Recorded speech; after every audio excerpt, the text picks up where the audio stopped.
Darwinism had a major influence on many evil cultures during the last century. Not only Nazism, but also eugenics, racism, communism, and much, much more. Darwin's worldview is explained using historical facts that tell the death, suffering, and evil unparalleled throughout history. Coming up next on today's edition of Origins, the Darwin Effect with Dr. Jerry Bergman.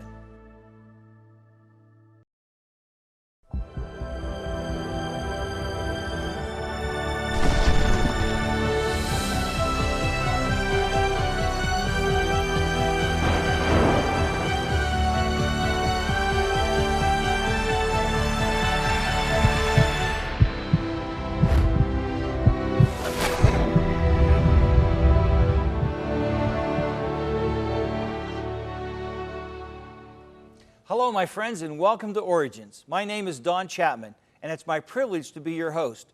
During this program, we showcase interesting guests who present evidence from science along with other important facts to validate the truth of creation and the accuracy of the Bible. Today's guest, Dr. Jerry Bergman, has 9 earned degrees, has taught biology, genetics, chemistry, anthropology, geology, and microbiology at the college level for over 40 years.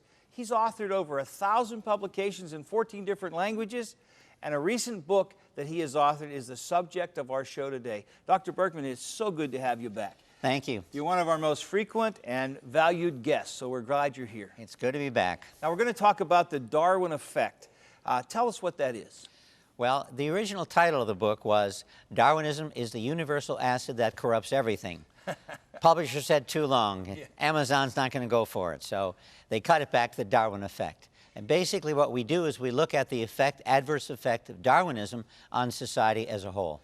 And what I'm hearing you say is that Darwin has had an enormous effect on our society, and it's for good, it's for evil and not for good. Incredible, and as I do more research on this, I'm realizing that he has an even greater effect than I thought just a few months ago. Yeah. Well, we're excited to share with you. I don't know if excited is the right word because it's kind of bad news instead of good news, but I think it's things that our people need to learn. Yeah, we need to understand the effect that Darwinism had on our society so we can counteract it. That's right, that's right. And when you ask, go up here, when people ask relative to Darwin, who was the most evil man that ever lived? And people often say, well, Mao, Stalin, Hitler. Hitler's often number one. And so many candidates of the evil man that ever, most evil man that ever lived. And from my research, I've argued that indeed Darwin was the most evil man. Not that he himself personally was evil, but his works, his ideas, which he publicized and managed to get throughout the world, ended up producing these producing Hitler, Mao, Stalin, and so on. And I thought that conclusion would be controversial, but as I presented this in many venues, I found that it's not controversial at all. People understand the background between what Darwin did and the history, understand quite well that he did quite a bit.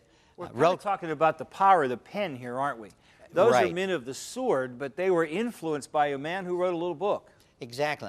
We don't know that Darwin himself did anything really horribly evil. In fact, he was a good father, he was a good husband, he was had a nice family and did a good job raising his children, but his ideas, which he publicized widely throughout the world, had an enormous adverse effect, which is what I looked at. And a few examples are, try to give you some history here. World War I was 7 times greater than all wars in history put together. Now, this was a study done at Harvard University of the 902 major wars between 500 BC and AD 1918. Now, when you say it was greater, it wasn't longer, but in terms of destruction, is that what we're talking about? Destruction, property, and especially people. Yes. Enormously greater. Well, 7 times greater. And we're talking about 7 times greater than all the wars during this enormous period. And then World War II was 4 times greater than World War I. And so when World War II, we're talking about then 28 times greater than all wars in history put together. Okay. And this World War II then, to recap, 28 times greater than all wars in history put together. And so in 7 years, we're talking about deaths and destruction greater than 2,500 years. So we went from, to define evolution, and when we talk about the word evolution, a lot of people say, well, what are you talking about, genetic change or genetic variation? So I need to define evolution, how it's defined in the orthodox literature. And basically we're talking about from nothing to everything by chance, time, natural law, natural selection. In other words, survival of the fittest. So, and natural law, by the way, what we mean by that is, well, natural law, like gravity. In fact, some scientists have said gravity ultimately explains everything that exists in the world and the universe. But one would ask, how does gravity work? We know it works. We drop things, it always works, but no one really understands exactly what causes gravity to work. There are gravitons, there are theories and so on, but we don't really understand, as Einstein said, action at a distance. And a short abbreviation for that, since this is a lot of words, I often use from the goo to you by way of the zoo. From the goo to you by way of the zoo. In other words, all life evolves by accumulation of billions of mistakes called mutations. That, in essence, is what evolution is. So that's what we're talking about. We're not talking about minor changes. We're not talking about breeding dogs from one type of dog, one wolf. We're talking about major changes that occurred, well, from hydrogen to everything by time, chance, natural selection, etc. Okay, genetic entropy. When in the medical field, and that's my primary focus in teaching is the medical field, we now know that about 99.9% of all mutations are what they call near-neutral or deleterious. Near-neutral means that they're not by themselves damaging, but they accumulate. It's like in a car. One small thing goes wrong, the speedometer doesn't work, and then the gas gauge doesn't work, and then tires are low, and the tires are bad. Eventually, you end up with a car which doesn't run anymore. So when we're talking about near-neutral mutations, each one is not a problem, but they add up. And then, of course, we have the deleterious mutations. So we know when we look at evolution that it's going backwards. The evidence is very clear that we're not going uphill, we're going downhill.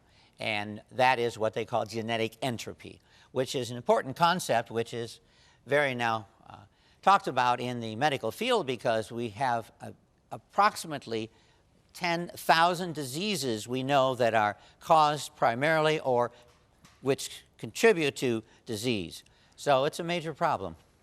Sounds more like devolution and evolution. Yeah, that's actually what we see going on. Right. So instead of evolving upward, we're evolving downward. And studies, for example, you might wonder how we know this. Well, what they've done in many studies is they'll do an analysis of the genome of the parents, then they'll analyze the genome of the children, then they'll analyze the genome of the grandchildren, and they find on the average, roughly, each generation has between 50 and 100 new mutations. So what we see is, well documented in the literature now, we see genetic mutations are adding up, causing genetic entropy. So that's evolution. Okay. And eventually, of course, we end up with what they call genetic meltdown. Genetic meltdown is essentially where an individual dies, and of course we know that aging is caused by the accumulation of mutations, causing death, and we know that genetic meltdown is when a species likewise ages and also ends up dying and or becoming extinct is what we would say in the proper terminology. And so evolution is true, as we mentioned, but it's going the wrong way. So if people say, are you an evolutionist? I say, well, of course. Evolution is fact. It's going the wrong way. And that's well documented in the scientific literature. When I bring this up to colleagues, they say, well, yeah, but at one time it went up, now it's going down. But there's no evidence of that. There's no evidence it's going up, but there's, of course, plenty of evidence it's Right. going down. In fact, a recent article just came out in a science magazine which basically said evolution is true, but now we're de-evolving. And then it shows us from an ape-like stage and evolving up to modern man and then evolving now backwards, downward the other way, which I thought was incongruous with what is taught. Okay, now how did evolution influence number of leaders? Well, this right here is Karl Marx, and he looked very different as a young man than as an older man. Well, of course, but we often see pictures of Marx when he was in his, 60s. So when I came across some pictures of him when he was younger, he looks quite a bit different. And a central plank in Marx's doctrine was, quoting from a leading scholar of Marx, he was a committed Christian, which surprised me, until he encountered the materialistic ideas at the University of Berlin. And he was not only a committed Christian, some of his writings today would do well if they were republished, and one would think when they read it, it was written by Billy Graham or some other Is that right? evangelical leader. It's a very good writer, even in high school. In fact, he won several awards for his commitment to the Christian worldview and his writing that he did. Then he did a total flip. And he did a total flip. Yeah. And there is a more familiar picture of him. That's the one picture we're used to seeing, yeah. Right, and this is a postage stamp from Cuba, and of course now Cuba has been in the news a lot lately, and a lot of concern about how do we deal with the communist government. Okay, his worldwide influence. Isaac Berlin, a Marx historian, claimed that no thinker, pretty strong words here, has had so direct, deliberate, and powerful influence on mankind as had Karl Marx. And of course, the main influence he had was the development of communism, which eventually took over and dominated the Soviet Union, China, and many other countries, and of course was a very important part of the Vietnam War, among other wars that we see in history. And The Origin of Species by Charles Darwin impressed Marx so much that one authority said, perhaps as deeply, The Origin, as any book he read in his maturity when he was a young man. And so this had a profound influence on communism, and that's why communism has been anti-Christian, anti-theism since Karl Marx's work and since his writing. So one of the central things that turned Karl Marx from being a Christian to a naturalist was Darwin's work. Very, very important. He acknowledged that. In fact, he wrote books on that, how important Darwinism was. Okay. And therefore, Darwin influenced his ideas from when he began developing communism. It also influenced the many other people who followed his works. And as we know, Marx is probably the most famous thing he's famous of saying is he openly denounced all religion as the opiate of the people. And when one thinks of Marx, almost invariably, this is one quote that comes up. So it shows you how important he was. And nearly in every nation when communists took power, what happened? The churches were either abolished or neutralized. Very, very important result. And of course, resulted in a huge number of deaths in communist countries. Invariably, they seem the second or third step, they want to eliminate the Christians, either legally or illegally. And before becoming a Darwinist, Marx, Stalin, Hitler, Mao Zedong all accepted Christian teachings that humans were all brothers and all descendants of Adam and Eve. And of course, after they rejected Genesis and Christianity, they no longer accepted this, and then they had the philosophy that we need to get rid of those, we need to eliminate those who are opposing our changes in society. And if you think about it, if they continued to embrace Christian creationism, they would not have become leaders of anti-Christian totalitarian movements. So Darwin indeed changed history drastically because of the movement of these people from a Christian worldview to a Darwinian worldview. And Frederick Engels, Marx's co-worker, same thing, raised by a strict Bible-believing father and left his beliefs as a child, and he read German theologians, and eventually he also became a major contributor, financially especially, to the Darwinian Revolution and communism itself. Okay, what was the result of this? These statistics vary. Obviously, one depends on the scholar, but try to find indeed what was the effect of these changes in society. And the Oxford World Christian Encyclopedia did a lot of research on this, and they concluded that 45.5 million Christian martyrs were in the last century alone. Wow. In all of history, 77 million Christian martyrs have existed. So we're talking about almost as many during 1 century as occurred throughout all of 2,000 years. You know, we always think of the Christians being fed to the lions and so forth, but really it was the 20th century where the most Christians died. That's amazing. Yeah, by far. And it wasn't just a slight increase, it was horrendously greater. And all of this, or much of this, can be attributed to Darwin. The communist movement, eventually going back to Charles Darwin. And now Lenin, of course, the same thing. He was influenced by Darwinism, raised by devout Bible-believing parents, and once he embraced Darwinism, he basically then discovered Marx's writings as well and became, of course, the infamous Lenin. And the same thing with others. In fact, Lenin was fascinated with the ideas of Charles Darwin. In fact, it's said that Darwinism soon became his new religion, Lenin's religion. And Stalin, the same thing. In fact, Stalin was a seminary student. And then when he discovered Darwin, he basically talked to one of his friends and said, you know, I've been reading this book called The Origin of Species, and this book has changed my life. Convinced there was no longer a God, there was no longer a need for Christianity. In fact, Christianity got in the way of what he wanted to do. And what he wanted to do, of course, was to convert the Soviet Union and the world eventually to communism. And here, again, is a picture of Stalin as a young man, which not the picture we normally see when we think about Stalin. And to give you some ideas of the effect of Soviet rule, the war fatalities, about 16 million. Collectivization of agriculture, forcing the communist system on the people, about 22 million people died. Purges, these were opposition, Christians heavily, about 19 million. Camp deaths, about 15 million. Executions after the war. After the war, World War II was over, they ended up executing a huge number of people, and World War I. And 9 million is the number I have here. Total about 81 million people.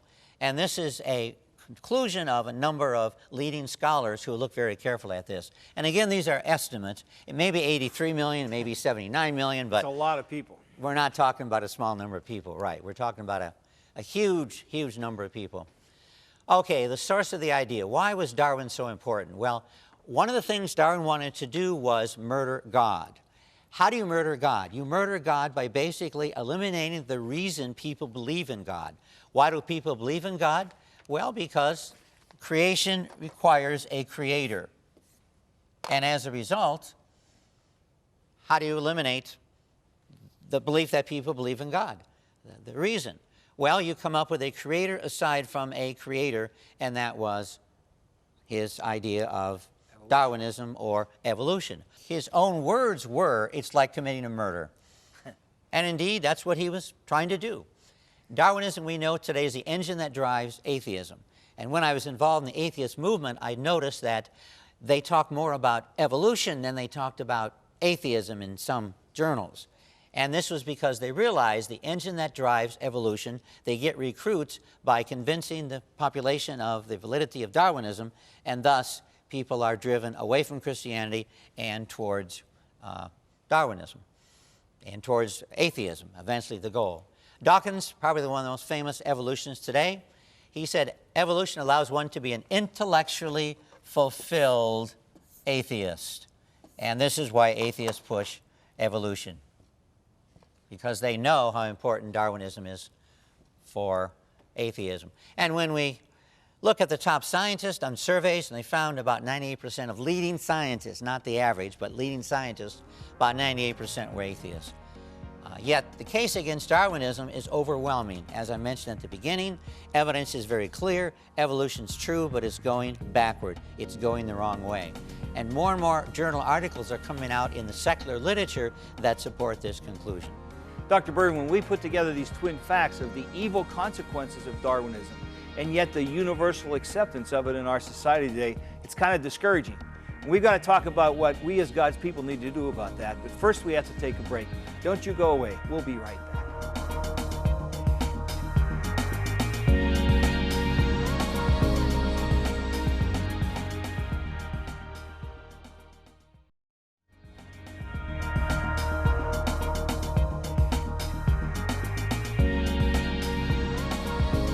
We're back to Origins, and we're talking with Dr. Jerry Bergman about his book, The Darwin Effect. And Dr. Bergman, when we left, you said that 98% of the leading scientists today claim to be atheists. That's a scary figure to me. Why is there this great acceptance of evolution? Well, the main reason is that's legally the courts have said that's the only view that can be taught. In fact, when one tries to teach information against, like some of the stuff I presented here, try to present this information in the college classroom, you're accused of teaching creationism. So even though we've had scientists that presented articles from the leading scientific magazines in the world, like Nature and Science and Cell and so on, that clearly point out some of the stuff that I brought out, sometimes they get in trouble for this. It's just, to me, it's the saddest thing. The very essence of the word science is knowledge. And when we stop looking for truth and we limit the knowledge, we can't be going in the right direction. Right, and one thing we really stress in academia is freedom. Yes. Academic freedom. You have to be able to be free to discuss ideas, because so many ideas that were not accepted at all today are widely accepted. Well, Galileo is, of course, the most famous case where indeed many of his colleagues, and by the way, the opposition to Galileo was primarily his scientific colleagues. Right. And so we have ideas that were opposed. Now we widely accept them because, well, they're true. And the same thing is true in this area. I've often said that evolution is going to be proved wrong, but by the scientists. They will have to do it first. And eventually, it has to fall because the evidence now is overwhelming.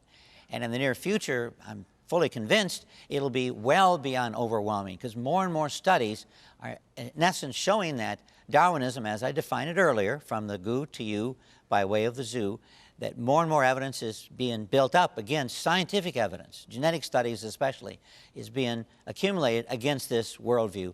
And it's wrong. And I could see, if the system lasts this long, I could see 50 years from now, scientists will be embarrassed at what happened today against the opposers of Darwinism, which we often call Darwin skeptics or Darwin doubters. So why is it so accepted? Okay, one reason is people want to conform. I know in academia, I'm with evolutionists all day, and I'm teaching astronomy this semester. About every chapter covers the evolution of the stars, the planets, of the galaxies, and so on. And so you're surrounded by this. My colleagues accept this. So part of it's the social environment. If you have questions about Darwinism when you start teaching, and I know creationists that were creationists all the way through their doctoral program, when they started teaching at a university, then they became evolutionists because it's the social trend, it's the social norm, and people want to go along. We don't Peer want pressure in the academic world is huge, isn't it? Is enormous. It's a major problem, yes. Yeah. That's true. Well, other reasons are, at each educational level, as I point out here in the PowerPoint, each educational level, creationists are filtered out for a number of reasons. I had students tell me that when they went to their first class in biology, the professor said, if you're a creationist, please raise your hand. And then 3 or 4 people looked around and raised their hand. And then he said, if you're a creationist, please stand up. And so they stood up.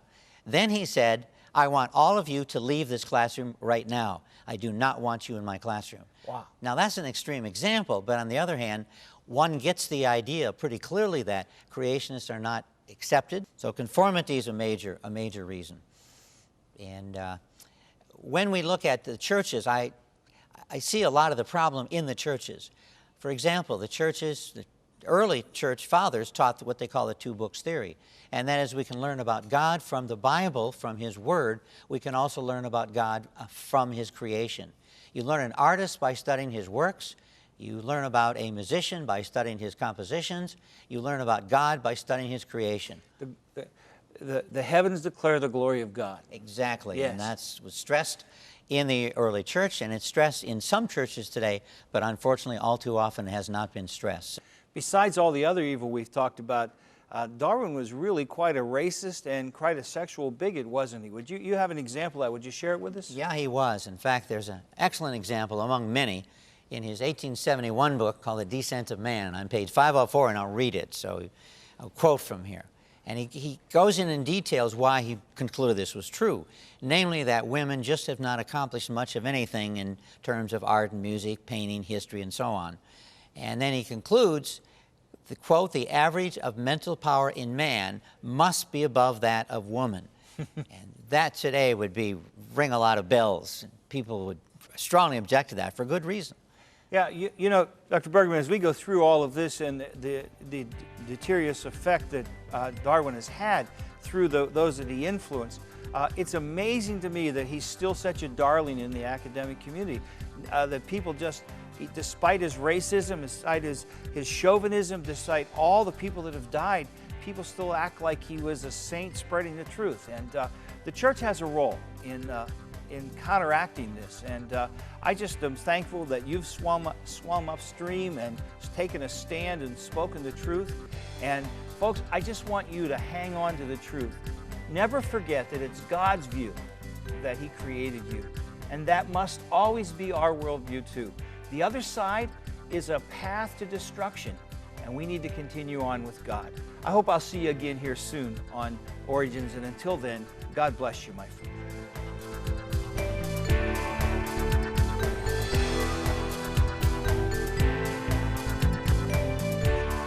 Thank you for watching this edition of Origins. If you'd like a copy of the PowerPoint information presented today, you can download a PDF file from our website at origins.tv.org. Or for a DVD of this series, you can order online or send a $12 donation to cover shipping and handling and write to Origins Program, number 1609, Cornerstone Network, Well, Pennsylvania 15148. Origins is made possible by the faithful prayers and financial support of you, our Cornerstone family.